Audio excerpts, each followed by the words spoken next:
আরও একটা শোকাবহ জুলাই আমাদেরকে শোকে আচ্ছাদিত করে ফেলেছে।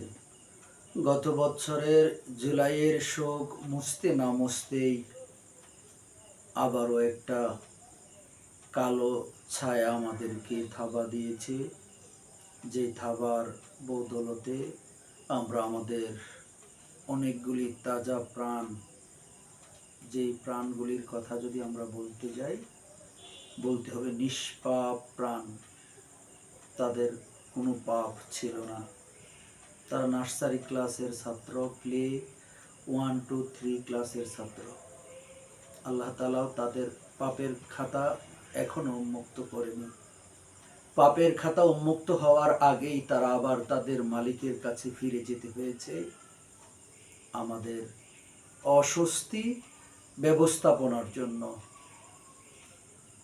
এই বিষয় নিয়ে আমাদের জাতির প্রশ্ন জাগে, এত একটা জনবহুল এলাকায় এখানে কেন প্রশিক্ষণ বিমান উড্ডয়ন করবে? এটা জাতির কাছে প্রশ্ন থাকলো। কারণ প্রশিক্ষণ বিমান উড্ডয়নের জন্য নির্দিষ্ট এরিয়া এলাকা থাকার কথা। প্রশিক্ষণ যেই জায়গায় দেওয়া হবে সেই জায়গায় কোনো জনমানব শূন্যহীন জায়গা থাকতে হবে, যেখানে প্রশিক্ষণ দিতে যাইয়া অ্যাক্সিডেন্ট হলে পরে জমিতে, খালে বিলে, নদী নালাতে পড়বে। এই যে একটা এখন গণমানুষের মনে প্রশ্ন জাগে, এইটা পরিকল্পিত কিনা? এর উত্তর আপনারা কি দিবেন? আপনারাই ভালো জানেন। জাতির বিবেকের কাছে এই প্রশ্ন রইল। দ্বিতীয়ত হলো, আমাদের রাজনৈতিক ব্যক্তিদের কাছে ক্ষমা চেয়েই শুরু করছি। আপনারা হয়তোবা আপনাদের সদিচ্ছা আছে বলে আমার মনে হচ্ছে না, কারণ যদি সদিচ্ছা থাকতো আপনারা দলবল নিয়ে যে জায়গায় উদ্ধার করতে তাদের বেগ পেতে হচ্ছে ওখানে আপনারা দলবল নিয়ে গিয়ে প্রবেশ করলেন।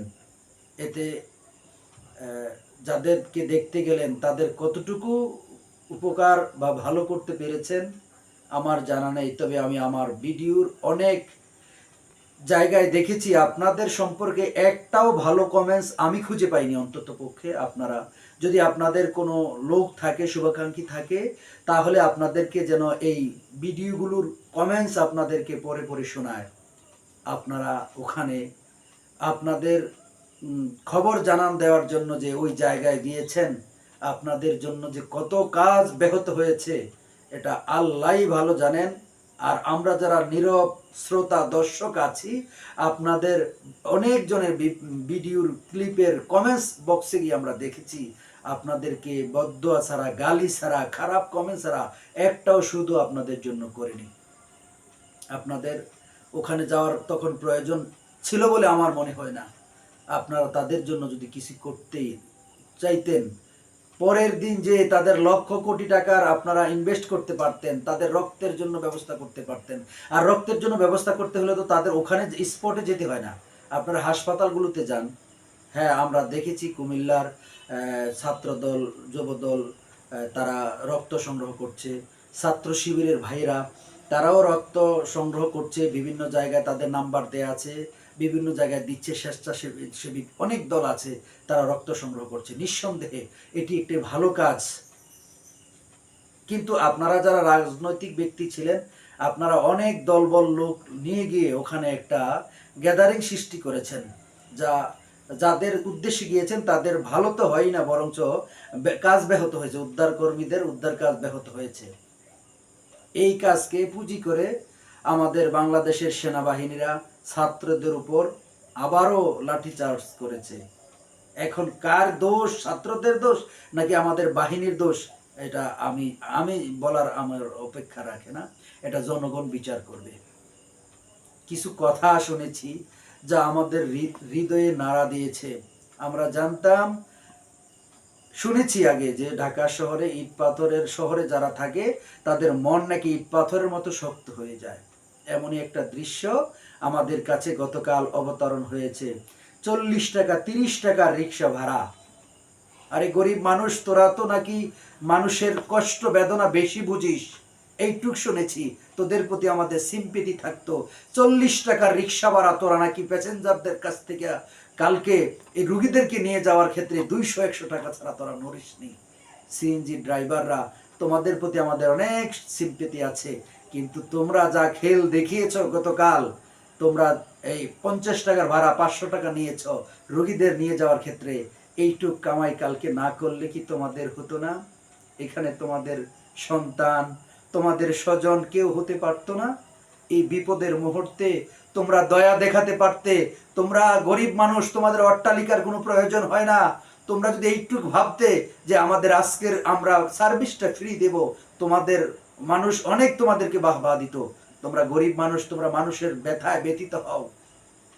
প্রাইভেট কারের কথা নাই বললাম, এরা বড় লোক মানুষ, এরা যদি নিচে নামে এদের গাড়ির মধ্যে রক্তের দাগ লেগে যাবে। এরা প্রয়োজনে মানুষের পা ধরতে পারে, আর প্রয়োজনে লাথি মেরে চলে যেতে পারে। আমরা দেখেছি গতকাল অনেক ফুটেজে, অনেক রুগীকে কোলে নিয়ে দৌড়াচ্ছে সিএনজি, অটোরিকশা, প্রাইভেট কার, তাদের সামনে কেউ আসে নাই। একটা বাচ্চা নগ্ন হয়ে আগুনে পুড়ে জ্বলসে গেছে সমস্ত শরীর, সে দৌড়াচ্ছে।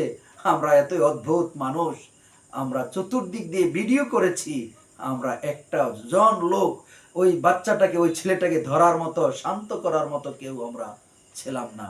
আফসোস আমাদের জন্য, জাতি হিসাবে আমার কাছে আমাকে ধিক দিতে মনে হয় যে আমরা এমন এক বর্বর জাতি, আমরা মানুষের দুঃখ দেখে, কষ্ট দেখে আমরা উল্লাসে মেতে উঠি।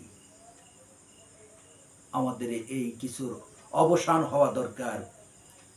আমরা একজন তত্ত্বাবধায়কের কথা শুনেছি, যার পরনের কাপড় পুড়ে গেছে, তারপরেও তিনি এক এক করে 20টা বাচ্চাকে বের করে দিয়ে নিজের আত্মহুতি দিয়েছেন। তিনি হলেন মাহরিন। এই পৃথিবীর সমান মাতৃত্বের মায়ায় নিয়ে চলে গেলেন মাহরিন। তার জন্য আমাদের দোয়া রইল, আল্লাহ পাক যেন তাকে শাহাদাতের মর্যাদা দেয়। যারা চলে গেলেন আল্লাহ তাআলা যেন তাদেরকে, আমরা জানি আমাদের নবী মুহাম্মদুর রাসূলুল্লাহ সাল্লাল্লাহু আলাইহি ওয়াসাল্লাম বলেছেন, আগুনে পুড়ে যারা মৃত্যুবরণ করে আল্লাহ তাআলা যেন তাদের শাহাদাতের মর্যাদায় আসীন করবেন। বাকি রইল যারা আমাদের অসুস্থ রয়েছে, আল্লাহ তাআলা তাদেরকে যেন শিফা দান করেন, সুস্থতা দান করেন। যেই সকল বাবা মায়ের আর্তনাদ, ওই এলাকার আকাশ ভারী হয়ে উঠেছে, আল্লাহ তাদেরকে শোক সইবার শক্তি দেন।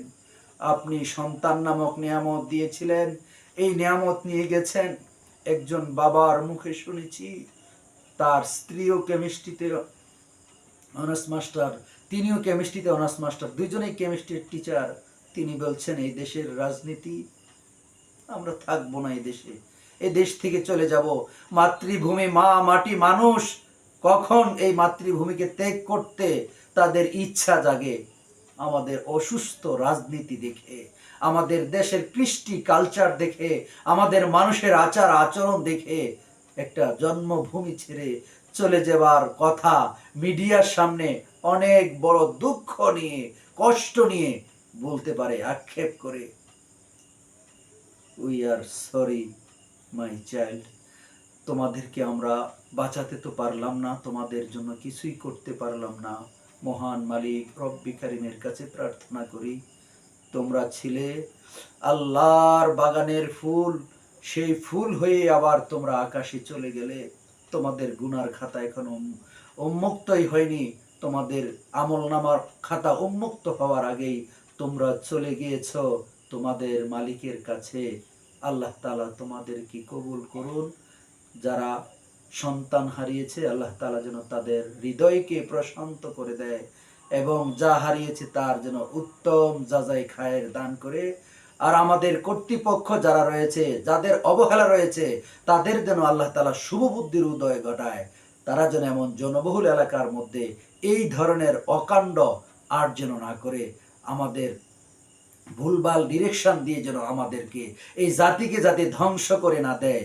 সেই মানদাদা আমলের প্লেন এখনো আকাশে উড়াবে, তাও আবার ঢাকা শহরের মতো একটা জনবহুল এলাকার মধ্যে উড্ডয়ন করবে, এটা আমার আসলে মেধায়, আমার মাথায়, মগজে, মস্তিষ্কে ধরে না। আল্লাহ তাআলা তাদেরকে যেন এই শুভ বুদ্ধির উদয় ঘটায়। আসসালামু আলাইকুম ওয়া রাহমাতুল্লাহি ওয়া বারাকাতুহু।